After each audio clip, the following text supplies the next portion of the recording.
नमस्कार, आपका स्वागत है। साथ ही साथ मेरा भी स्वागत है।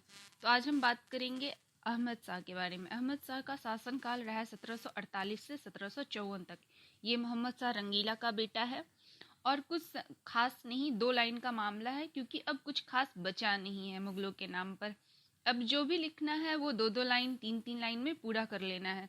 नादिर शाह ने आर्थिक एवं राजनीतिक दोनों रूप से भयानक चोट मारी, इसलिए दरबार के अंदर जो लोग हैं वो अपनी मनमानी शुरू कर देंगे। गुटबंदी भी अब बहुत मतलब की नहीं रह गई क्योंकि इनको मालूम है कि इनके पास अब कुछ बचा नहीं है। जो भी दरबार के मंत्री हैं, वजीर हैं, वे लोग अपने तरीके से दिल्ली के दरबार को चलाने की कोशिश करेंगे। और यहाँ पर एक बात और उभर कर आएगी कि नादिर शाह का जो उत्तराधिकारी है उसका नाम भी अहमद शाह है। ठीक है, अहमद शाह अब्दाली। भ्रमित मत हो जाइएगा कि मोहम्मद रंगीला का जो उत्तराधिकारी है वह भी अहमद शाह है, लेकिन यह भारत में है और नादिर शाह अब्दाली का उत्तराधिकारी अहमद शाह अब्दाली ईरान में है। दुर्भाग्य से दोनों एक ही कालखंड में हैं। अब एनसीईआरटी के किताब में कई बार अहमद शाह लिख दिया गया है। अब आपका दिमाग सही से पढ़ने समय काम करेगा तो आपको समझ में नहीं आएगा। अगर सही से काम नहीं करेगा, ये लाइन जैसा हम समझना चाहते हैं वैसा इसका अर्थ क्यों नहीं आ रहा है। ठीक, तो अहमद शाह अब्दाली है, उसके नाम के आगे अब्दाली का प्रयोग किया जाता है कि बातें स्पष्ट रहे। तो अहमद शाह अब्दाली भारत पर 7 बार हमला करेगा क्योंकि नादिर शाह इतना पैसा लेकर गया है कि एक तरह से खून लग गया है मुंह में। इसको लगता है कि हमला करो फिर से पैसा मिलेगा। तो ऐसी स्थिति में वो 7 बार हमला करता है। पहली बार जो हमला करता है वो 1748 में है। इसको लेकर इतिहासकारों में मतभेद है। कुछ लोग कहते हैं कि मोहम्मद शाह रंगीला जब शासक था तभी पहला अब्दाली का हमला हुआ था। कुछ लोग कहते हैं नहीं, ये हमला मोहम्मद शाह रंगीला के मरने और अहमद शाह के गद्दी पर बैठने के बाद हुआ था। बात समझ में आ रहा है? इन दोनों बातों पर हर आदमी न पूरी तरह से सहमत है न असहमत है। तो आपको मैंने जानकारी दे दिया, जैसा प्रश्न लगे आप उत्तर दे दें। ठीक है। अहमद शाह अब्दाली ने 1748 से 1767 के बीच भारत पर 7 बार आक्रमण किया। ठीक, अब जब ऐसे हमले होते हैं 7 बार या 17 बार तो परीक्षक की मांग बढ़ जाती है आपसे कि पहला किसके खिलाफ और आखिरी किसके खिलाफ हुआ। अब्दाली का प्रथम आक्रमण पंजाब के खिलाफ था, जबकि अंतिम आक्रमण सिखों के विरुद्ध हुआ था। ठीक है, अब हम बात करेंगे आलमगीर द्वितीय के बारे में। ये अहमद शाह के बाद का शासक है। इसका शासनकाल रहा है 1754 से 1759। ये जहांदार शाह का पुत्र है। इसके समय वजीर हैं जिसका नाम है गाजी उद्दीन। इसका एक बेटा है जाविता खान। असल में सत्ता इसी के हाथ में है। जाविता खान का बेटा है अब्दुल कादिर। ये तीनों इतने ताकतवर थे आलमगीर द्वितीय के समय में कि इनके विरुद्ध कुछ भी नहीं होता था। आप इसी से अंदाजा लगा लीजिए कि जाविता खान ने 1759 में आलमगीर द्वितीय की हत्या आवेश में आकर कर दी थी। अब आप अंदाजा लगाइए कि मुगल परिवार के बादशाहों की स्थिति कितनी खराब थी। वास्तविक सत्ता गजीउद्दीन वजीर के पुत्र जाविता खान एवं उनके पौत्र अब्दुल कादिर के हाथ में थी। जाविता खान ने ही 1759 में आलमगीर द्वितीय की हत्या कर दी। अब इसके बाद जब आलमगीर द्वितीय की हत्या हो जाती है तो इसका बेटा है शाह आलम द्वितीय, ये शासक में आया। ठीक है, ये 1759 से 1806 तक शासन किया। इसका वास्तविक नाम जो है अली गौहर था। इसे बिना मुकुट का बादशाह कहा जाता है। अब सोचिए, इतना डरा रहता था अपने शासन के दरबारियों से कि अपनी राजधानी से दूर रहता था। इसको लगता था राजधानी में रहेंगे, कोई निर्णय उल्टा पुल्टा हो गया तो पता चला कि नुकसान हो सकता है या हत्या हो सकती है। शाह आलम द्वितीय अपने शासन के आरंभिक दिनों में अपनी राजधानी से दूर ही रहता था क्योंकि वह अपने वजीरों से भयभीत रहता था। शाह आलम द्वितीय के समय 3 घटना ऐतिहासिक है। पहला, पानीपत के युद्ध, तृतीय युद्ध 1761 में, यह मराठों के खिलाफ अब्दाली का साथ देगा।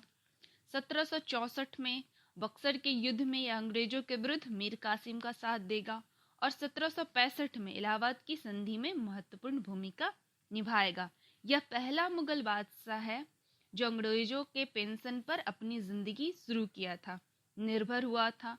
और यही वह आदमी है जिसके समय में 1803 में अंग्रेजों ने कब्जा किया किस पे? दिल्ली पे। इसके काल में 1803 में अंग्रेजों का दिल्ली के लाल किला पर नियंत्रण स्थापित हो गया। अब अकबर द्वितीय आया, शाह आलम द्वितीय का पुत्र था ये। इसका शासनकाल रहा है 1806 से 1837 तक। अकबर द्वितीय ने राजा राम मोहन राय को राजा की उपाधि दी। उन्हें लंदन भेजा जिनसे कि उसके पेंशन बढ़वाई जा सके। ब्रिस्टल में राजा राम मोहन राय की मृत्यु हो गई। इसके काल में ही मुगलों का सिक्का बंद हो गया था। अब आप सोचेंगे कि सिक्का बंद होने का क्या मतलब है? क्योंकि जब भी मध्यकाल में सल्तनत हो या मुगल हो, जब भी कोई व्यक्ति शासक बनता था तो उसके नाम से दो काम किए जाते थे। पहला, उसके नाम का खुतबा पढ़ा जाता था। खुतबा माने उसके नाम का दस्तावेज या ऐलान किया जाता था कि आज से यह शासक बन रहे हैं। उस समय खुतबा कितने लोग देख सकते पाएंगे? सीमित लोग। तो जनता को नए शासक बनने की जानकारी किससे प्राप्त होती थी? वह था सिक्का। उसी दिन बड़े पैमाने पर सिक्के बाजार में चला दिए जाते थे। जैसे जैसे लोगों के पास वह सिक्का पहुंचता तो लोग देखकर समझ जाते कि अब ये शासक आया, मतलब अब ये शासक है। ये लोग उस व्यक्ति के बारे में सूचना प्राप्त करते थे जो उनका शासक बनता था। इसी के समय से मुगलों के सिक्के बंद हो गए। बहादुर शाह द्वितीय, बहादुर शाह जफर, ठीक है, अब इसका शासनकाल स्टार्ट होता है। ये 1837 से 1857 तक काम पड़ेगा। यह अकबर द्वितीय का पुत्र था। अकबर द्वितीय की मृत्यु के बाद बहादुर शाह द्वितीय की गद्दी पे आते हैं, स्थापना होती है इसकी। इन्हीं के काल में 1857 का विद्रोह हुआ था, जिसके बाद बहादुर शाह जफर की सत्ता अंग्रेजी शासन द्वारा समाप्त कर दिया गया। इस तरह 1857 में मुगल वंश का अंत हुआ। अब ये जो बहादुर शाह जफर है, उस समय ब्रिटेन की महारानी विक्टोरिया थी। भारत के शासन की बागडोर महारानी विक्टोरिया ने अपने हाथ में ले लिया था और बहादुर शाह जफर को रंगून, म्यांमार, बर्मा इसी को कहते हैं, निर्वासित कर दिया था 1862 में, जहां उसका देहांत हो गया। ये उस वक्त कैद में थे, तो कह सकते हैं कि कैद के दौरान उनकी मृत्यु हो गई। उस समय के प्रसिद्ध शायर थे मिर्जा गालिब। मिर्जा गालिब इन्हीं के समय के शायर थे। चूंकि बहादुर शाह जफर भी शायरी लिखते थे और कोई काम रह भी नहीं गया था। ठीक, मिर्जा गालिब भी दिन भर शायरी लिखते, बहादुर शाह जफर भी दिन भर शायरी लिखते, और वही लाल किले के अंदर कालीन बिछाई जाती और बहादुर शाह जफर के सामने सब शायर इकट्ठे होते और जो भी लोग जो लिख कर लाते एक एक करके पढ़ते। मिर्जा गालिब ने एक शायरी उस परिस्थिति पर लिखा है। चूंकि दृश्य ये था कि उस वक्त का लाल किला के सामने से अंग्रेज अधिकारी जा रहे थे, कुछ संख्या में थे। अब उनमें से एक व्यक्ति आता है अंग्रेजों की तरफ से और बहादुर शाह जफर को निर्देश देता है, आप लोग जो यहाँ मुशायरा करते हैं, शेरो शायरी को मुशायरा कहते हैं, जब आप लोग मुशायरा करते हैं उसमें जो आप लोग वाह वाह करते हैं, ये आवाज़ जब बाहर जाती है तो हमारे अधिकारी इससे परेशान होते हैं। इसलिए आप जब तक ये इस कार्यक्रम को नहीं करेंगे, जब तक कि हमारे पूर्व अधिकारी यहाँ से गुजर ना जाएं। अब मिर्जा गालिब को लगा कि इस पर बहादुर शाह जफर कुछ कहेंगे ज़रूर, क्योंकि लाल किला ऐसा है कि लाउड स्पीकर लगाकर आज की तारीख में भी चिल्लाया जाए तो आवाज़ बाहर नहीं जा सकती है। अब उस समय तो लाउड स्पीकर का प्रबंध भी नहीं था कि लोग उस पर बोलते होंगे। बहादुर शाह जफर ने कोई प्रतिक्रिया नहीं दिया। वह अपने सिंहासन पर बैठे रहे, बाकी लोग नीचे बैठे रहे। मिर्जा गालिब को था कि बहादुर शाह जफर कहेंगे कि आवाज़ बाहर नहीं जाएगी और आपके अधिकारी परेशान नहीं होंगे। अब वह आदमी ने कहा कि जब अधिकारी चले जाएंगे तो आपको अगली सूचना हम आपको देंगे, कि तब तक सब बैठे रहे। अब शायर आदमी मिर्जा गालिब कि अब क्या करें, तो उस परिस्थिति और हालात पर शायरी लिखा था उन्होंने, जो कि ये है। कहते हैं मुझसे इश्क का अफसाना चाहिए, रुसवाई हो गई है शर्माना चाहिए। आशिक बगैर हुस्नो जवानी फिजूल है, जहाँ सम्मा जल रही हो परवाना चाहिए। तो उनका आज से बहुत साफ था कि जैसे कोई व्यक्ति प्रेम करता है और उसकी कुछ शर्तें होती है प्रेमी प्रेमिका की, उसी तरीके से कोई व्यक्ति गद्दी पर बैठता है तो गद्दी पर बैठने वाले व्यक्ति के पास भी उसी प्रकार की क्षमता होनी चाहिए। एक तरह से उन्होंने शायरी के माध्यम से कह दिया कि वास्तव में मुगल अब सत्ता के लायक नहीं रहे। बहादुर शाह जफर के दरबार में मिर्जा गालिब जैसे प्रसिद्ध शायर थे। इस तरह से आपका मुगल काल जो है वो समाप्त हो गया। तो नादिर शाह के बारे में थोड़ा जान लेते हैं। उसके आक्रमण का हुआ था, क्यों किया, ये जानना थोड़ा ज़रूरी है। उसके पीछे का क्या हिस्ट्री था। नादिर शाह 1736 से लेकर 47 तक यह अफसारी वंश का व्यक्ति है ईरान में। इसके बारे में कहा जाता है कि यह एक गरेरिया का बेटा था। क्योंकि ईरान के अंदर उस समय हालात क्या है, ईरान दाईं तरफ से अफगानिस्तान है, पाकिस्तान है, फिर भारत, ऊपर से रूस और बाईं तरफ से तुर्की लोग का वर्चस्व है। तो ईरान पर उस वक्त जिसका शासन था वो था सफावी वंश। ठीक है। तो ऐसी स्थिति में ईरान के ऊपर अपना वर्चस्व स्थापित करने के लिए अपने अंदर एक तरफ से अफगान थे जो लगातार ईरान को चुनौती दे रहे थे और आक्रमण साम्राज्य था तुर्की का या उस्मानी शासक एक तरह से ईरान की उस वक्त की सबसे बड़ी चुनौती थी।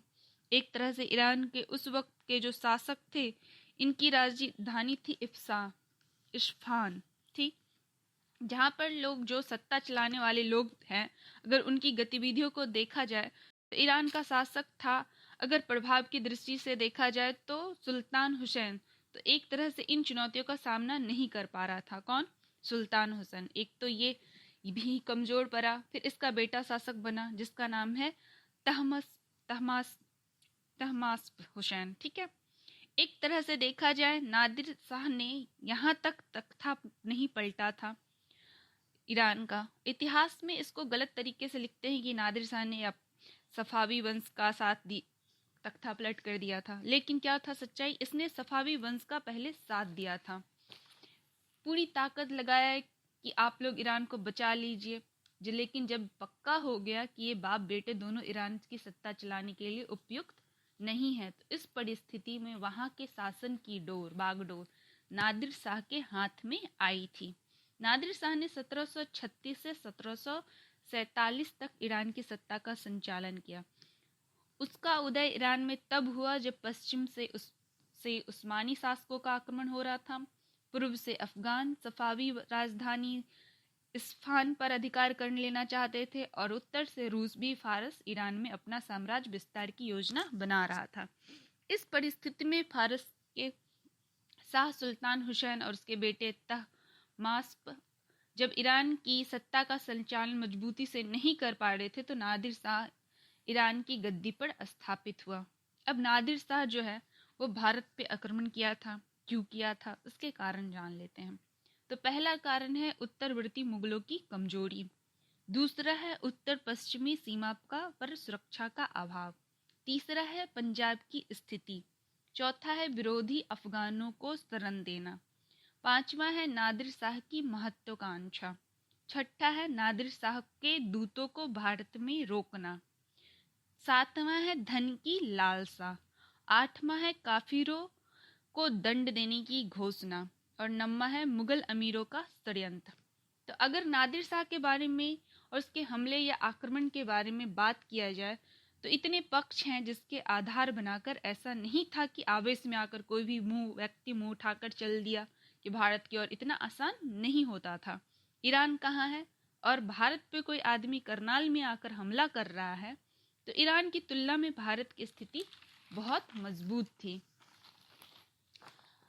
इसका मतलब है कि कोई एक कारण से यह घटना नहीं घटी होगी और आदमी आएगा तब इतना साहस नहीं करेगा कि भारत आएगा भी तो दिल्ली जो कि राजधानी है इतने समीप आके हमला कर देगा। तो इसका मतलब है कि एक लंबी चौड़ी योजना है। क्योंकि जितने भी शासक हुआ करते थे वो लगातार इस बात की जानने की चेष्टा करते थे कि हमारे अगल बगल राज्यों की क्या स्थिति चल रही है। अब औरंगजेब के बाद से भाई बहादुर शाह प्रथम, तो लोग सोचते थे कि औरंगजेब का उत्तराधिकारी कैसा होगा, लेकिन बहादुर शाह प्रथम बहुत निकम्मा निकला। लोगों को लगा चलो एक निकम्मा निकल गया दूसरा आएगा, दूसरा जहांदार सा उससे भी ज्यादा गया गुजरा फर्रुखसियर आया, हालत और खराब हुई। रफ़ी उद्दरजात और रफ़ी उद्दौला ने तो हद ही कर दी। तो मोहम्मद शाह रंगीला के समय तक आते आते यह बात साफ हो गया कि जो ये उत्तरवर्ती मुगल हैं, भले वह बड़े क्षेत्र पर शासन करते हों, लेकिन स्वयं से वो अपनी सत्ता खुद चलाने की स्थिति में नहीं रह गए। तो स्वाभाविक है, तो इसका लाभ उठाना चाहेगा, वो तैयारी शुरू करेगा। तो एक तो ये कारण है। तो पहली बात है कि नादिर शाह के हमले से पहले कारण से आपको कोई असहमति नहीं निकल सकती, एकदम सहज है। मुगल क्या कर रहे हैं? तो कमजोर हो रहे हैं। भारत पर जब जब हमला हुआ है, उत्तर पश्चिम से हुआ है। दिल्ली की सत्ता जब जब कमजोर हुई है, भारत पर उत्तर पश्चिम से हमला हुआ है। एकदम स्वाभाविक बात है। चाहे मोहम्मद गजनवी हो, मोहम्मद गोरी हो, चाहे सिकंदर रहा हो, चाहे बाबर रहा हो, चाहे नादिर शाह का ही नंबर हो, ये लोग इस फिराक में बैठे रहते थे, लेकिन इनको अवसर कब मिलता था? जब दिल्ली की सत्ता दिल्ली में ही सिमट जाती थी। और ये नहीं समझ पाती थी कि भारत की सुरक्षा का मूल सीमा रेखा कहाँ है? उत्तर पश्चिम में है। मैं आपको बता दूं कि शाहजहां के समय से जो कंधार है, कंधार पर ईरान के अधिकार के बाद उत्तर पश्चिमी सीमा असुरक्षित हो गई थी। मतलब कंधार तब मुगलों का शासन लागू था, मुगलों का शासन तब भी कंधार में लागू था जब जहांगीर के समय था। आपको मैं कहानी सुना दूं। जहांगीर की एक पत्नी नूरजहां, और नूरजहां के बारे में लिखा है कि चेहरे से जितनी वो सुंदर थी, दिमाग से उतनी ही कुटिल थी, सातिर थी। चूंकि जो नूरजहां है, इसके बाप मिर्जा गयास बेग कहाँ से आया है? तो ये ईरान से आया है। ईरान में तख्ता पलट गया और मिर्जा गयास बेग, जिनको भारत में एतमुद्दौला की उपाधि दी गई थी, अपनी पत्नी असमत बेग और लाओ लश्कर लेके उनको लगा कि भारत में तकदीर आजमाते हैं। भारत में उस वक्त शासन अकबर का चल रहा था, तो आ गया, अपना परिचय दिया ईरान के शासन में वो क्या क्या करता था और क्या कर सकता है। इस तरह से इसको मौका मिल गया। अब इतिहास में लिखा हुआ है कि जब वह आ रहा था, रास्ते में उसकी पत्नी को एक बेटी का जन्म हुआ था, और वो उस बेटी के जन्म के बाद ये निर्णय लिया पति पत्नी दोनों ने कि हम लोग इसे साथ लेकर नहीं जाएंगे। उनको लगा कि हमारा जीवन तो खुद ही असुरक्षित है, अभी पता नहीं आगे क्या होगा। उन्होंने उस नवजात बच्ची को रेगिस्तान के एक कटीली झाड़ी के नीचे छोड़ दिया। इतने में एक बवंडर आया और ये लोग एक झाड़ी के किनारे लाओ लश्कर के साथ रुक गए, क्योंकि बवंडर जब आता है, गुड़ उसके चपेट में आ जाए तो उसका जो भी आ जाए तो उसका मरना तय है। तो उसी दौरान कुछ बूंदाबूंदी हो गई। जब बूंदाबूंदी हुई तो कुछ पंछी, वहीं कहीं गौरैया, कहीं कुछ लिखा है, वो अपने बच्चों को पंख फैलाकर बचा रही थी। पति पत्नी ने देखा, उनको तुरंत समझ आ गया कि हम क्या गलती कर रहे हैं। अगर एक पंछी अपने बच्चों की संरक्षण कर सकती है तो हम क्यों नहीं कर सकते। अभी ये भाग कर गया। वहां पर जाकर जो दृश्य देखा वो और खतरनाक था। एक सर्प उस बच्ची को बचा रहा था रेत से। फिर उसने सांप को हटाया, अपनी बच्ची को लेकर आया। यहाँ पर आया तो मिर्जा गयास बेग नौकरी में आ गया। बेटी की शादी एक व्यक्ति जिसका नाम शेर अफगान है से कर दिया। कुछ लोग मानते हैं बाद में शेर अफगान की मृत्यु हो गई। कुछ लोग कहते हैं चूंकि मेहरुनिसा नाम था उस समय लड़की का, अब उसका पति मर गया है, तो मिर्जा गयास ने बेग ने अपनी बेटी को लाकर जो जहांगीर की माँ है की देखरेख करने वाली महिलाओं में शामिल करवा दिया। कुछ लोग कहते हैं जहांगीर ने वहां उसको पहली बार देखा, फिर उसके पति की हत्या करवा दी। कुछ लोग कहते हैं पहले पति के मरने के बाद। जो कहानी भी हो, अंत कहानी का यह है कि उसकी सुंदरता से प्रभावित होकर जहांगीर ने उससे शादी किया। नाम पहले नूर महल रखा। नूर का मतलब होता है उजाला, मतलब महल का उजाला। बाद में नूर पूरे जहां रखा, यानी पूरे दुनिया का प्रकाश। तरह से मेहरुनिसा का नामकरण हुआ। जब जहांगीर के काल में जो ये नूरजहां एक प्रकार की बहुत महत्वाकांक्षी महिला थी, ये तमाम तरीके के अधिकार जो जहांगीर के हाथ में थे वो उसने अपने हाथ में ले लिए। लिखा है इसके बारे में कि शाही फरमान पर पहली मुगल महिला थी जिसका जहांगीर का दस्तखत हो ना हो, नूरजहां का दस्तखत होना चाहिए, सील लगना चाहिए, मुहर। अब ये सोचती थी कि प्रभाव मेरा बना रहे, इसके लिए उसने एक गुट बनाया जिसे जुनता गुट कहते हैं। मैं बता रही हूँ कंधार हाथ से कैसे गया, और गया फिर वापस नहीं आया। तो जुनता गुट है। जुनता फारसी का शब्द होता है जिसका मतलब होता है संयुक्त। जुनता गुट में नूरजहां है, इसका भाई आसफ खां है, इसकी माँ असमत बेग है, और उस समय का सेनापति महावत खां है। जहांगीर का एक बेटा खुर्रम है जो अब शाहजहां बनेगा। एक तरह से प्रभावशाली ढंग से गुट काम कर रहा था। एक तरह से लग रहा था कि जो निर्णय लेगा ये गुट ही लेगा। सब ठीक चल रहा था। एक झटके में हुआ क्या, कहानी में जो खुर्रम है वो आसफ खां की बेटी जिसका नाम अरजबंद बानो बेगम था, जो बाद में मुमताज बनेगी, इसके बीच में प्रेम संबंध शुरू हो गया। अब खुर्रम और नूरजहां में थोड़ा सा रहता था। भाई खुर्रम को लगता था कि हम शाहजहां हैं, शहजादा हैं, भविष्य के होने वाले बादशाह हैं, और नूरजहां को लगता था कि जो भी बने वो मेरे नियंत्रण में ही रहे, जैसे जहांगीर है। जहांगीर कहता भी था, मैंने एक प्लेट सुरबा और एक प्याले शराब के नाम पूरा हिंदुस्तान नूरजहां को दे दिया है। जब कोई गलत निर्णय हो जाता तो कहता आपको निर्णय लेना चाहिए, तो कहता नहीं नहीं ये वो निर्णय ठीक है, मैंने सब अधिकार इन लोगों को दे दिया है। तो बीच बीच में कई बार खुर्रम और नूरजहां में संघर्ष की स्थिति आ जाती थी। अब आसफ खां को लगा कि मेरी बेटी की शादी अगर खुर्रम से हो जाती है और खुर्रम कहीं बादशाह बन गया तो मेरी बेटी हिंदुस्तान की मल्लिका बन जाएगी। अब ये गुप्त तरीके से काम करने लगा। जहांगीर का उम्र भी उसी प्रकार हो रहा था। नूरजहां को लगा अगर ये मर गया और खुर्रम शासक बन गया तो ये परिस्थिति मेरे हाथ से निकल गई, तो शासन पर उसका नियंत्रण वो भी हाथ से निकल जाएगा। तो इसको लगा कि क्या कर सकते हैं। नूरजहां ने जहांगीर से एक बेटा है उसका सहरे यार, और नूरजहां के पहले पति से एक बेटी है लाडली बेगम, इसकी शादी करवा दिया। ठीक, उसको जहांगीर अगर पूछेगा कि कौन शासक बन सकता है तो हमारी तरफ से एक प्रत्याशी होना चाहिए। नूरजहां पूरी ताकत लगा रही थी। खुर्रम को लगा ऐसा, आसफ खान को लगा कि मेरी बेटी का भविष्य खराब हो सकता है अगर खुर्रम असफल होगा।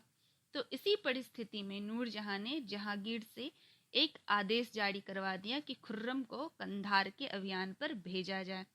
अब ये जानता था कि इस अभियान पर भेजने का मतलब क्या है। एक तरह से इशारों में कह दिया गया कि इसको मार देना है उधर, ताकि बवाल खत्म हो।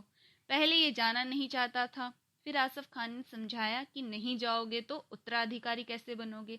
शासक जो बनने वाला रहता है उसको किसी भी अभियान से डरने की जरूरत नहीं होती है। एक गलत संदेश चला जाएगा। ये गया, पीछे से महावत खान गया, उसको भेजा गया कि निपटा देना इसे। ये जो आपस में लड़ने के चक्कर में कंधार गया, इसका नियंत्रण हाथ से निकल गया। तो उस जमाने से कंधार मुगलों के नियंत्रण से बाहर था। तो औरंगजेब के उत्तराधिकारियों ने इस पर ध्यान नहीं दिया। शाहजहां के समय से ही यह स्थिति थी। काबुल का जो सूबेदार था जिसका नाम नासिर खान है, वो खुद काबुल छोड़कर पेशावर में रहता था। अब सोचिए, काबुल का सूबेदार है और रहता पेशावर में है। इसका मतलब है कि नादिर शाह के लिए दूर तक काफी अनुकूल माहौल है, तो हमला क्यों नहीं करेगा। पंजाब की स्थिति पर भी बात कर लेते हैं। पंजाब का सूबेदार जकारिया खान है। जकारिया खान लगातार इन लोगों को बता रहा है कि पंजाब में हम लोगों के लिए माहौल अनुकूल नहीं है, और यह चेतना इन लोगों में जगाने की कोशिश कर रहा है कि पंजाब अगर पंजाब पर कमजोर पकड़ तो फारस के लोग पंजाब पर हमला कर अपना वर्चस्व वहां बना सकते हैं। लेकिन जकारिया खान के लाख कहने के बाद भी मुगल अधिकारी पंजाब में अपनी मजबूत धाक स्थापित नहीं कर पाए। एक तरह से कंधार हाथ से निकल गया, काबुल हाथ से निकल गया, पेशावर हाथ से निकल गया, पंजाब हाथ से निकल गया। यह एक दिन की कहाँ घटना नहीं है। नादिर शाह को ईरान का नेपोलियन कहते हैं। ठीक, इसने जो विजय हासिल किया वह लंबी चौड़ी योजना के तहत किया। ईरान पर अफगान अपना कब्जा करना चाहते थे। जब भी ईरान की तरफ से अफगानियों का दमन किया जाता, वे अफगानी भागकर कहाँ चले आते, भारत चले आते। नादिर शाह ने भारत के शासकों को बार बार पत्र लिखकर कहा कि अफगानियों को शरण मत दो, ये भारत भाग जाते हैं, फिर ये तैयारी करके ईरान पर हमला कर देते हैं, इससे हमारे और आपके बीच में कटुता बढ़ेगी। लेकिन किसी मुगल शासक ने ध्यान नहीं दिया और इसको लगा कि भविष्य में ईरान को सुरक्षित करना है अफगान से, तो भारत जाकर ईरान की शक्ति का वर्चस्व स्थापित करना पड़ेगा। इसके बाद में कोई शक नहीं है। नादिर शाह महत्वाकांक्षी व्यक्ति था, तो जनता में यह संदेश देना चाहता कि पूर्व के शासक से ज्यादा मैं तुम्हारे लिए कामगार हूँ। धन की लालसा इसमें थी, इसमें भी कोई दो राय नहीं है। पहले भी मोहम्मद गजनबी, मोहम्मद गोरी, इतिहास भरा पड़ा है। कोई आया यहाँ से खाली हाथ नहीं गया। इन्हें लगता था भारत सोने की चिड़िया है। इसको लगा कि हम भी यहाँ से कुछ लेकर चलें, तो ऐसे फिराक में बैठे रहते थे ये। जब धन का संकट आता तो उनको लगता है भारत पर हमला करो करके फायदा हो सकता है। फिर काफिर के दंड देना। इस्लाम में जो लोग मूर्ति पूजा करते हैं उन्हें काफिर कहा जाता है। जब भी मुसलमानों को एकजुट करके दूसरे क्षेत्र पर हमला करना होता है तो ये मुसलमानों को अंदर से जोश पैदा करने के लिए यह काम करता है। कहते हैं कि हम काफिरों को सजा देंगे, और मुसलमान जोश से भर जाते हैं, हाँ धर्म की रक्षा करने के लिए हम ऐसा ज़रूर करेंगे। तो आज के लिए यहीं तक रहने देते हैं। शुक्रिया।